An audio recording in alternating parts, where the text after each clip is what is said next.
Hello, my name is Mike Kirkwood and I'm the Integrity Solutions Director for TD Williamson. Firstly, I'd like to thank the organisers who have quickly acted in the face of adversity to pull together PTC online so quickly and so professionally. Well done, guys. Today, I'd like to introduce our paper, Detection of Non-Axial Stress Corrosion Cracking Using MFL Technology. I'll be jointly presenting with Matt Romney, Senior Product Manager at TDW, who will talk about the technology, the results, and summarise for us. But I'd also like to acknowledge the contributions of our other author, Dane Burden, Senior Technical Advisor at TDW, who couldn't be here to present today. I'm going to cover first of all the agenda. Here's what we'd like to present. We'll talk a little bit about stress corrosion cracking, what it is, what makes it different in terms of circumferential versus axial versus non-axial stress corrosion cracking. Then we'll talk about the MFL ILI technologies and how it's been applied to non-axial SCC. And then we'll spend a little bit of time talking about the results, showing you some real-life examples, and we'll finish off with what we're looking at next, and then finalize with conclusions. So let's start out by talking about what is SCC, what is stress corrosion cracking? Well, it's a type of environmentally assisted cracking, or EAC. PHMSA defines it as a generic term that describes the formation of cracks caused by various factors combined with the environment surrounding the pipeline. Now, SCC is prevalent in the US and Canada, but in Europe, not so well founded, not so well seen in pipelines, but there have been 4 cases reported in terms of gas lines and 4 in liquids. The 4 in liquids actually resulted in significant spill sizes. So you can see that actually SCC is quite a large integrity concern for pipe operators across the world. How does it form? Well, really it's 3 components. The pipeline steel itself, which is susceptible to SCC formation, the environment around the pipe, where you've got an active corrosion environment, which that combined with the material susceptibility plus high tensile stresses, which are higher than the stress threshold for SCC to form. And SCC is normally axially orientated to the pipe, which is perpendicular to the principal stress, which is in the hoop direction, of course, generated by the pressure loading. If we look at non-axial SCC, that can grow as a result of elevated tensile stresses parallel to the pipe axis. And those can form basically around such things as pipeline movement, thermal effects, soil pipe interaction, high installation stresses, and other things which can generate an axial stress or an axial load. We call it non-axial SCC because we have seen circumferential purely perpendicular to the axis of the pipe, particularly around girth welds where they're undermatched or the materials change due to the welding and the heat affected zone. But we have also, as you see in this example, we have seen what we would call helical or spiral SCC as it grows along bond lines of the pipe coating or in spiral welded pipe. All right. So we talked a little bit about SCC, how it forms, the integrity impact it can have on the pipeline systems. Now I'm going to hand over to Matt Romney, who will present the second part of the presentation. So over to you, Matt. Thanks, Mike. So Mike defined what SCC is and how it's formed. He made specific mention of non-axial SCC. One of the challenges associated with non-axial SCC is that the typical crack tool is configured to locate and detect axially oriented cracks, and so often they won't detect or characterize well the non-axial SCC feature. This is why TDW decided to investigate how we can leverage existing technologies to identify and infer the location of where non-axial SCC features might reside. For this endeavor, we chose to employ the multiple data set, or MDS platform. In particular, we wanted to leverage the existing technologies to identify regions where the components, susceptible material, corrosive environment, and adequate stress state exist that could result in the SCC features. So let me introduce you to the multiple data set platform. The first technology that we review is our helical field MFL or SMFL technology. This technology applies a magnetic field in a helical direction around the pipe, which makes it ideal for detecting axially oriented metal loss features both in the seam as well as in the pipe body.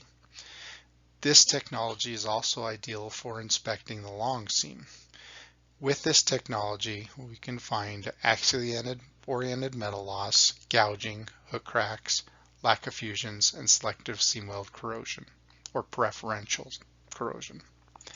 The next technology is the high field axial MFL or traditional MFL technology. Traditional MFL is ideal for detecting volumetric metal loss features, often associated with mill anomalies or potentially extra metal sometimes on the pipe. However, both the SMFL and axial MFL technologies are not sensitive to localized pipe material differences. For this reason, we have employed a low-field MFL technology. The low-field MFL technology identifies changes in the steel microstructure due to mechanical working and/or heating and cooling effects. The LFM technology is ideal for detecting re-rounding around a dent, which can raise the severity of the dent and lead to cracking. Identify hard spots in the pipe, which is often associated with localized hardening of the steel due to rapid cooling, often associated with pipe manufacturing processes, and can be used to identify material changes that can be useful for material verification processes. Included also with the MDS technology is a high resolution geometry or DEF technology. This provides a measurement of the changes of the inner pipeline bore. In addition to detecting standard pipeline features such as valves, tees, and bends, the DEF is also designed to detect ovalities, expansions, and weld misalignments of the pipe manufacturing process itself.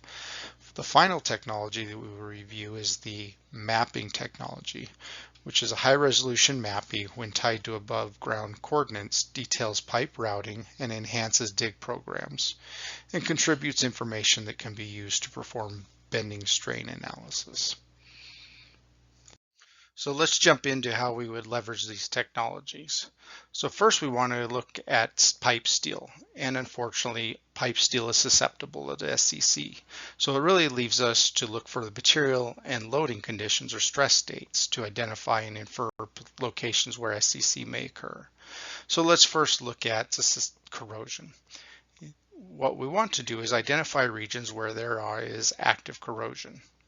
By nature, MFL technologies are ideal for identifying metal loss regions, including corrosion.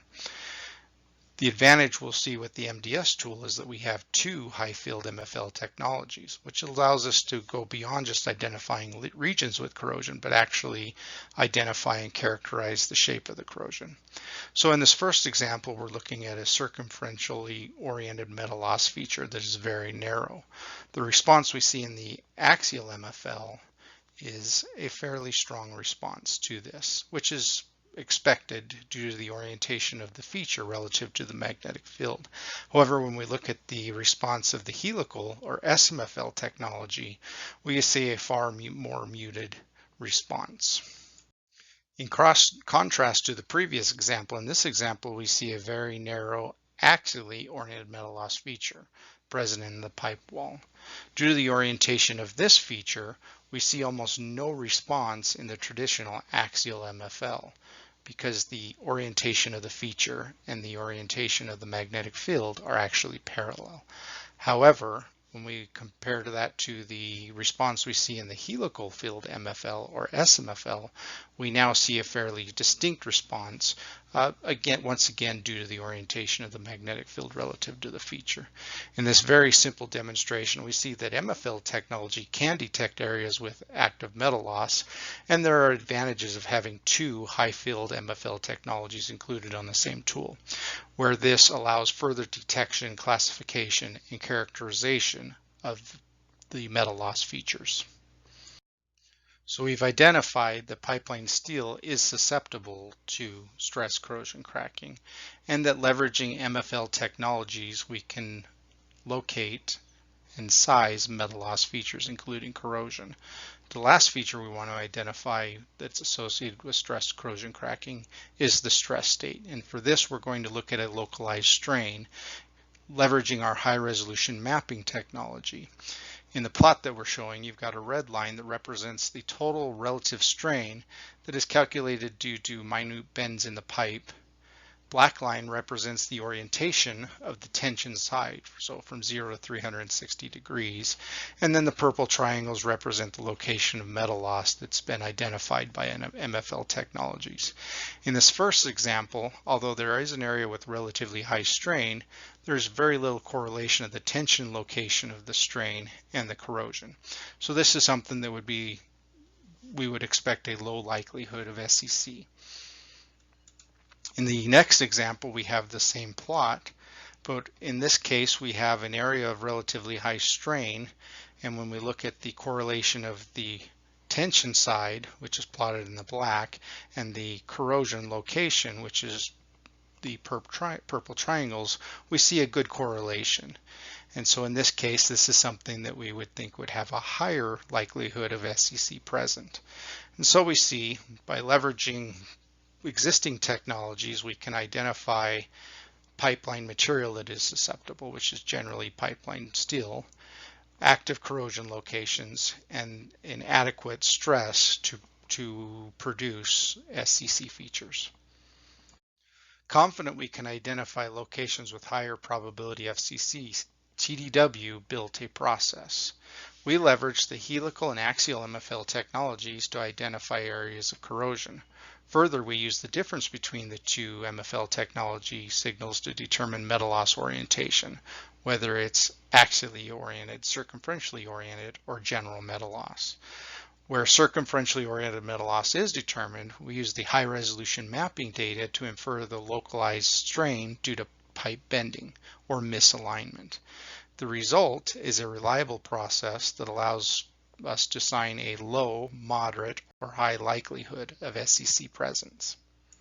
We will now review a couple of case studies where the aforementioned process will be leveraged to classify the likelihood of non-axial SCC at pipeline locations.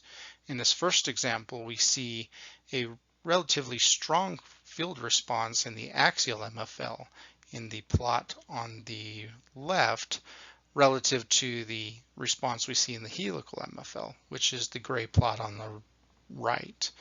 The stronger response in the axial MFL relative to the response we see in the helical MFL represents a case where we would expect circumferentially oriented metal loss.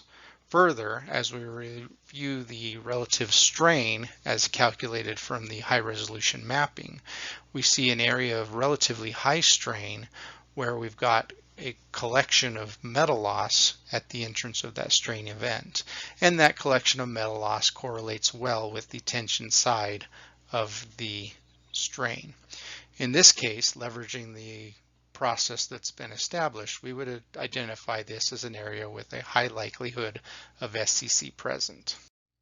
And when this area was dug, the NDE crew found a large patch of metal loss associated with non-axial SCC in this area. Well, zooming in a little bit more into that area, we see that you can clearly see the associated stress corrosion cracking intermingled with the detected circumferentially oriented metal loss features. And so we can see that leveraging existing technologies, we're able to identify the metal loss and identify the strain, which allows us to infer locations where SCC may be present. In the second case study, we'll review a location where a low likelihood of SCC is called. The axial MFL data, as shown on the left, we identify some metal loss features. However, when we review the SMFL or helical MFL data, we see a similar response in both technologies. This would infer that the metal loss is either general or potentially a little bit more axially oriented. Further, as we review the relative strain as calculated by the high-resolution mapping, we see areas with relatively high strain, but there is not a good correlation of the identified metal loss features and the tension side of the strain event. In this case, we would classify this as a low likelihood of SCC presence. And as predicted, the dig results in the field discover an area with corrosion, but no noted SCC. We will now review the results of this process as it has been applied over multiple runs and multiple dig locations, resulting in over 100 different locations where SCC was either identified as low, moderate, or highly likely of being present. The two bars on the left identify the distribution of SCC features that were found, whether they were actually non-axially oriented or found to be axially oriented. There's a fairly equal distribution between these two features. This isn't particularly surprising though, since the process flow only looks to identify locations where there might be adequate strain to produce the SCC feature. The process doesn't account for the actual pipeline pressure and other extraneous loads on the pipe that might realign the principal stresses to produce a traditional SCC feature pattern. Since the process correctly identified the location where SCC might be present, these results were viewed in a positive light, despite the varying orientations of the SCC features. The two bars on the right show the combined total SCC features, the sum of the first two bars, and as it compares to the features where SCC was identified but not actually found. In these results, we see a 75% true positive rate for features that were identified as having a high likelihood of being present, and a 62% true positive rate for features that were identified as a moderate likelihood of being present. While these results leave room for improvement, they indicate a positive result to the applied process. TDW has already begun the process to identify future developments that may allow us to increase the detection accuracy of the produced features.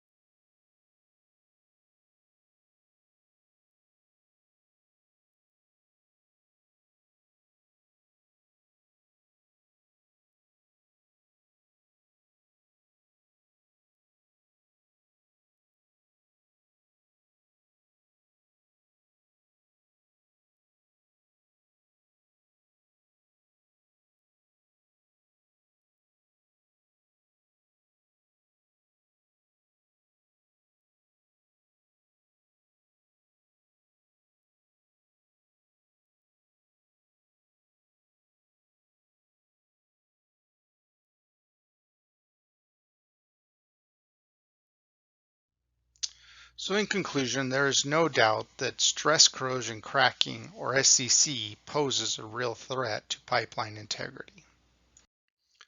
However, off-axis or non-axially oriented SCC can be resultant of pipe loading or bending that is sometimes unexpected. The non-axial SCC features can be difficult to detect since typical crack tools are designed to detect axially oriented crack features. MFL-based technologies can be used to infer pipe locations where SCC features may reside. An R&D process has been developed to identify potential SCC locations, leveraging TDW's multiple dataset platform, which includes two high-field MFL technologies, a low-field MFL technology, high-resolution geometry, and high-resolution mapping. While the work presented in here demonstrates a positive detection rate, additional research using the low-field technology might increase the detection accuracy. Thank you for spending the time with us as we review our paper on detecting non-axial SCC using MFL technology. Both mine and Mike's contact information can be seen on the screen.